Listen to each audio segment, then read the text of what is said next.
देवों के देव महादेव के चरणों में प्रणाम करती हूँ। मैं गौरी पार्वती माता के चरणों में प्रणाम करती हूँ। मैं कार्तिक गणेश दिनों भैया के चरणों में प्रणाम करती हूँ। मैं शिव जी के पूरा परिवार को चरणों में नमन करती हूँ। सभी देवी देवता के चरणों में प्रणाम करती हूँ। जितने गुरु भाई बहन लोग उनको मैं प्रणाम करती हूँ और महादेव से ही दया मांगती हूँ कि हे महादेव सब पर दया कीजिए, पल पल दया कीजिए और जितना गुरु भाई बहन लोग का काम रुका हुआ सबका काम पूरा कीजिए हे महादेव। मैं आपसे यही दया मांगती हूँ। आज मैं एक राजा रानी और एक मोर मोरनी का कथा सुनाने वाली हूँ। एक समय की बात है कि एक जंगल में एक मोर एक मोरनी रहते थे। मोर मोरनी में बहुत प्रेम था। एक क्षण भी मोर अपना मोरनी को छोड़कर किधर भी नहीं जाता था।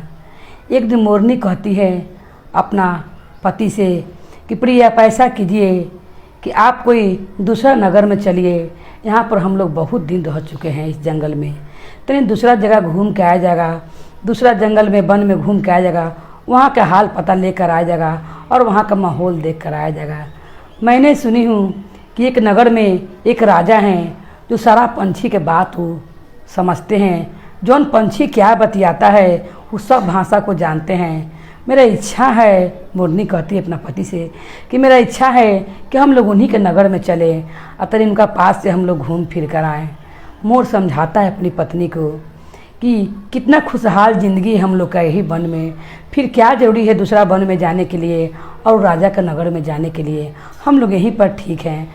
मगर मोरनी हट करने लगती है तो मोर उसका बात मान के राजा साहब के नगर में वो आ जाता है। राजा साहब के नगर में एक बाग बगीचा रहता है, उसी में वो मोर मोरनी आकर वहीं पर उड़कर वहीं में आकर रह लगते हैं।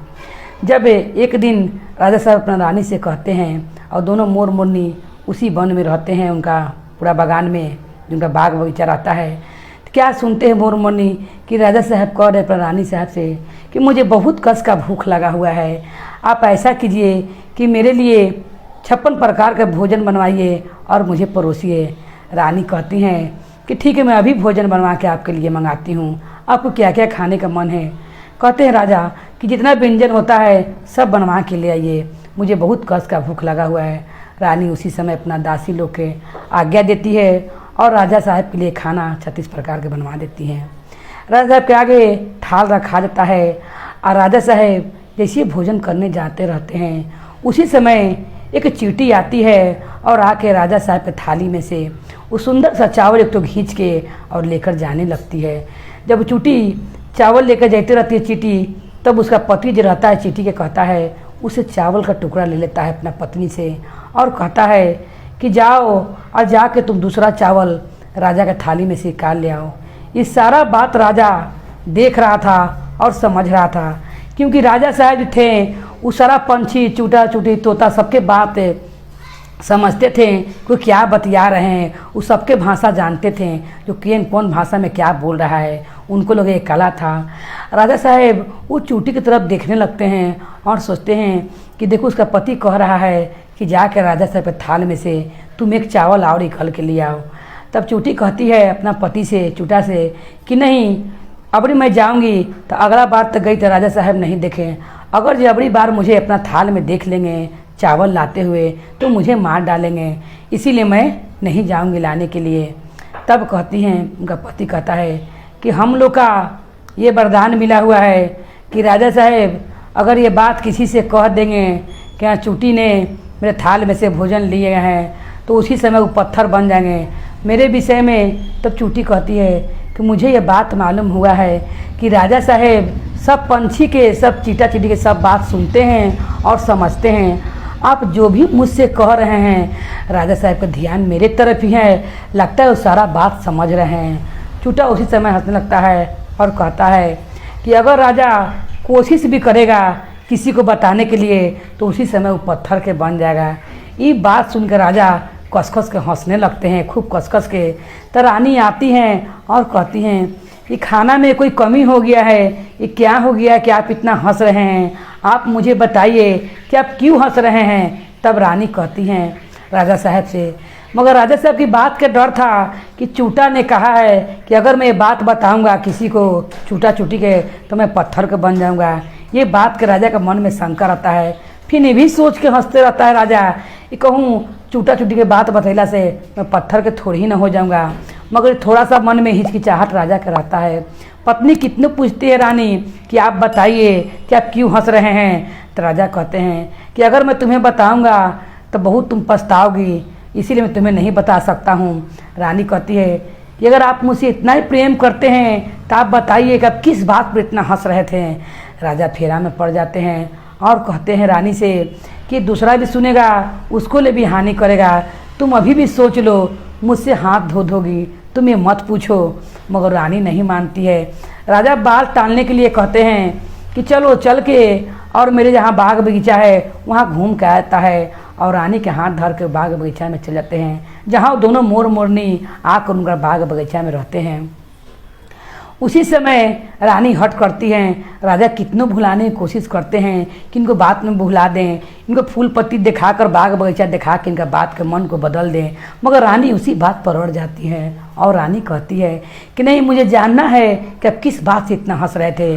तब राजा साहब कहते हैं कि नहीं मानोगी तो लो मैं बताता हूँ। मुझे सरा पंछी का और सरा चूटा चूटी की आवाज़ समझ में आता है, जो कौन क्या बतिया रहा है। एक चूटी ने मेरे थाल से एक चावल निकाल कर ले गई, उसका पति उसका चावल ले लिया एक दाना और बोला कि जाओ फिर तुम जाकर राजा साहब के थाल में से चावल ले आओ। तब वो चूटी बोलती है कि अबरी राजा साहब देखेंगे तो मुझे मार देंगे। तब समझाते हुए चूटी कहती है अपना पति से, क्योंकि राजा साहब को ये बात मालूम है, वो सब जानवर पंछी की आवाज़ सुन सकते हैं कि लोग क्या बतिया रहे हैं। उसी समय चूटा कहता है कि अगर वो हमारे बारे में किसी से कहेंगे तब पत्थर बन जाएंगे। अब जैसे जैसे बताते जाते हैं और उसे राजा साहब पत्थर के होते जाते हैं। तब राजा साहब कहते हैं कि अब रहे दो, अब मत पूछो, लास्ट बात पूछोगी तो मैं पूरा पत्थर का हो जाऊंगा। पूरा गोड़ से लेकर कंधा तक राजा साहब के पत्थर के हो जाता है। वो जैसे जैसे बताते रहते हैं चूटी के बारे में, कैसे से कह रही थी और उसे हो लेते हैं। मगर रानी कहती हैं कि एक खाली तो अब लास्टे बचा हुआ है बात है, आप कहिए डालिए मुझसे। वो पूरा चूटी चूटा का बात बताते हुए पूरा पत्थर के हो जाते हैं। और जैसे रानी बात सुनती हैं अब वो भी पत्थर के हो जाती हैं। तब कहता है कि मोर मोरनी तो देख के बहुत फेरा में हो जाते हैं और कहते हैं कि अब क्या किया जाए। ये बात हम लोग भी सुन लिए हैं, अगर किसी से अगर कोई पूछने आएगा रानी जैसे पत्थर कैसे होती हैं, जैसे मंत्री आकर वहाँ पर पूछता है कि कैसे क्या हुआ रानी जी वो रहती है जो मंत्री को बताने लगती हैं। ये ऐसा था कि एक दूसरे से बताने से लोग पत्थर के हो जाते थे। बस रानी बताती है उनका मंत्री के जैसे ऐसा घटना हुआ है, बस उसी समय रानी भी पत्थर के हो जाती हैं। तब वो मोर मोरनी कहता है, मंदिर तो कुछ नहीं कहता है मगर मोर मोरनी कहते हैं कि तो बहुत भारी आफत हो गया है और हम लोग के जान पर खतरा मंडरा रहा है, क्योंकि इस वन में उनका मंत्री ने हम लोग को देख लिया है। जैसे पकड़ने के लिए मोर मोरनी के जाते हैं कि तुम लोग बताओ कि यहाँ पर क्या क्या हुआ था। उसी समय मोर मोरनी उड़कर आज जहाँ से आए रहते हैं वही वन में चल जाते हैं और कहती है, मोर कहते अपना मोरनी से कि आपने ऐसा जगह मुझे ले गया जहाँ हम लोग का जान पर बन आया था। अब कभी भी राजा के सैनिक हम लोग खोज के निकाल लेंगे पूरा बात जानने के लिए। हम लोग के जान पर अब छुरी रखा ही गया है, कब हम लोग मरा जाएंगे कोई ठीक नहीं है। इसीलिए ऐसा करते हैं कि सारा बाजार इस चूटी से लगा हुआ है। ये जितना चूटी ने बाजार लगाया है हम लोग सारा चूटी के प्रजाति के ही खा जाएंगे, ना चूटी धरती पर रहेगा और ना इतना सारा बाजार लगेगा। तब रानी कहती हैं, रानी तो पत्थर को होइए करती हैं। तब मोरनी कहती हैं कि हाँ ये चूटिए के बात सुनकर राजा साहब चूटी थी पत्थर के बन गए, फिर रानी बन गई। अगर हम लोग भी मुंह से कभी ये बात निकल गया तो हम लोग भी पत्थर के हो जाएंगे। उस दिन से मोर मोरनी जितना चूटी चूटा निकलता था सबको खा जाते थे। चूटा चूटी इतना डर गए थे वो मोर के आतंक से कि तनिक भी बाहर नहीं घूमते थे। इसीलिए चूटी ने निश्चय किया चूटा ने कि अब धरती के अंदर ही बिल बनाकर हम लोग रहेंगे और महादेव का तपस्या करेंगे। वो प्रसन्न हो जाएंगे तो उनसे हम लोग कोई फल मांगेंगे।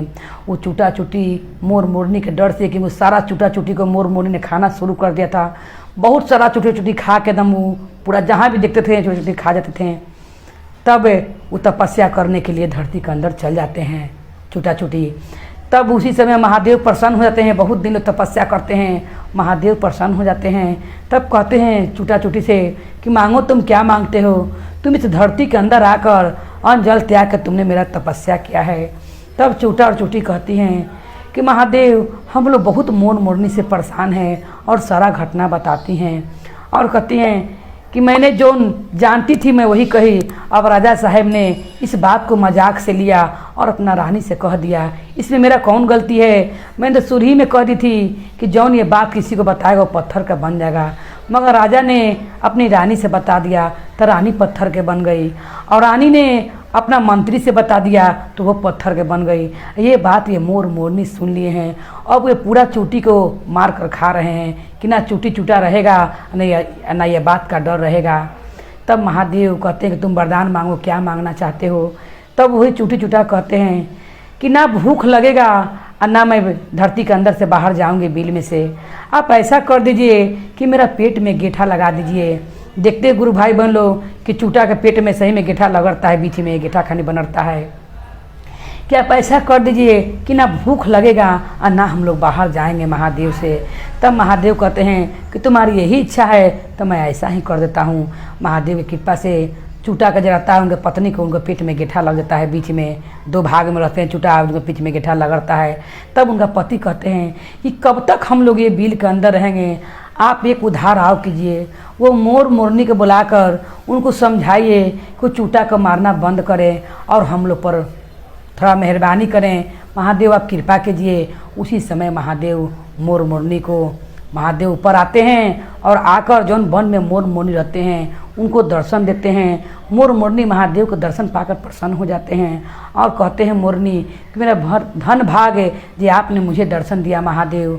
तब कहते हैं महादेव कि तुमने जो ने सारा चूटा चूटी को मारना खाना चालू कर दिया है, उससे सारा उनका जाति खत्म हो रहा है, सब जीव मैंने बनाया है, तुम ऐसा क्यों कर रहे हो?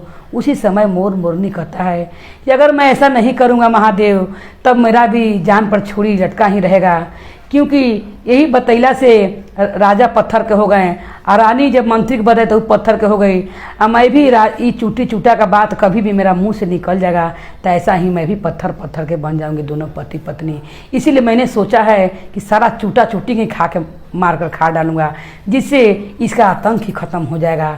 तब महादेव कहते हैं कि ऐसा नहीं सोचना चाहिए, तुम इतने सुंदर हो, अपना पैर की तरफ देखो कि तुम्हारा पैर ऐसे काहे हो गया है। जब मोर मोरनी अपना पैर देखते हैं तो क्या देखते हैं, पूरा पैर उनका फटा फटा हुई है। तब महादेव कहते हैं कि सारा पैर तुम्हारा किस तरह फटा हुआ है, जितना तुमने चूटा चूटी को मार कर खाया है इस कारण तुम्हारा रूप इतना सुंदर है, मगर दोनों तुम्हारा पैर फट गया है। तुमने किसी बेजान को हत्या किया है, कोई गलती ना रहते हुए भी हत्या किया है, क्योंकि वो अपना दोष छुड़ाने के लिए राजा से कह देती है, मगर इसमें राजा गलती रहता है कि अपना रानी को बता देता है, रानी गलती रहता है कि अपना मंत्री को बताता है। इसमें चूटा चूटी का क्या दोष है? महादेव कहते हैं जब मोर मोरनी अपना पैर के देने देखते हैं तो बहुत दुखी होते हैं और आंख से रोड़ गिरने लगता है। तब मोरनी कहती है महादेव से कि हे महादेव, मैंने नाचने में गाने में कभी अपना पैर के देने ध्यान नहीं दी, क्योंकि मैं तो सोचती थी कि मैं बहुत सुंदर पंछी हूँ। आज मैंने ध्यान दी हूँ कि मेरा पैर इस तरह के हो गया है। तब महादेव कहते हैं कि आप दोनों खाना बंद कीजिए चूटा चूटी के। तब कहते हैं मोर कहता है कि हे महादेव, जिस तरह आपने चूटा चूटी के लिए मेरे पास आया है, मेरा भी एक उद्धार कीजिए। मेरा ये रूप कौन काम के है कि मैं इतना सुंदर रहते हुए भी मेरा पैर ऐसा है। आप मुझे कोई वरदान दीजिए कि मेरा ये सुंदर तन किसी काम आ सके। मेरा पैर देख के मुझे बहुत घिन होता है, मोर मोरनी बोलते हैं। तब महादेव कहते हैं मोर मोरनी से कि एक समय कृष्णा जी जब इस धरती पर कलयुग में जन्म लेंगे धरती पर, उसी समय उनका सर का तुम मुकुट बनोगे और जब भी वो मुकुट पहनेंगे उनमें तुम्हारा पंख जरूर लगा कर रहेंगे। मैं तुम्हें वरदान देता हूँ। यह सुनकर मोर मोरनी बहुत प्रसन्न होते हैं और महादेव से क्षमा मांगते हैं और कहते हैं कि हे महादेव, आज से मैं चूटा चूटी खाना बंद करता हूँ। और उसी समय महादेव कहकर उनका वरदान देकर और वहाँ से महादेव अपना चल जाते हैं और चूटा चूटी भी उस दिन से अपना बाहर निकल के चलने लगता है लोग। अब मोर मोरनी उस दिन से चूटा चूटी खाना बंद करते हैं। तो जैसे महादेव ने उनको ज्ञान दिया मोर मोरनी को, वो भटक गए थे तो और चूटा चूटी को जीवन दिया, उसी तरह महादेव सब पर दया कृपा करें। बोलिए हर हर महादेव की जय, गौरी पार्वती मैया भवानी की जय, भैरव भैया की जय।